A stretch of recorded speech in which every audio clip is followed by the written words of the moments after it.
நமஸ்காரம். வாங்க, கேரளாவில் விளையக்கூடிய ஏலக்காய் இருக்கு. பட் மிளகு பார்க்கலாம். இன்னைக்கு பார்த்தீங்கன்னா குறுமிளகுன்னு கேள்விப்பட்டிருக்கீங்களா? இதுதான் ஏலக்காய் மிளகு. பார்த்தீங்கன்னா இது பல்க்கு, தூசி எல்லாமே இருக்கும். இது வந்து 8ஆம் நம்பரு. பார்த்தீங்கன்னா போல்டு 8ஆம் நம்பரு. இதை விட பெருசு 9ஆம் நம்பர். இப்படி கிளியராக இதெல்லாம் நீட்டாக வந்து சலிச்சு வச்சுருப்போம்.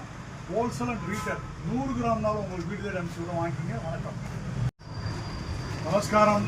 வாங்க, கேரளாவில் விளையக்கூடிய ஏலக்காய் இருக்கு. பட் மிளகு பார்க்கலாம். இன்னைக்கு பார்த்தீங்கன்னா குறுமிளகுன்னு கேள்விப்பட்டிருக்கீங்களா? இதுதான் ஏலக்காய் மிளகு. பார்த்தீங்கன்னா இது பல்க்கு, தூசி எல்லாமே இருக்கும். இது வந்து 8ஆம் நம்பரு. பார்த்தீங்கன்னா போல்டு 8ஆம் நம்பரு. இதை விட பெருசு 9ஆம் நம்பர். இப்படி கிளியராக இதெல்லாம் நீட்டாக வந்து சலிச்சு வச்சுருப்போம். ஹோல்சேல் அண்ட் ரீட்டெயில் 100 கிராம்னாலும் உங்களுக்கு வீடு தேடி அனுப்பிச்சு விட வாங்கிக்கிங்க. வணக்கம்.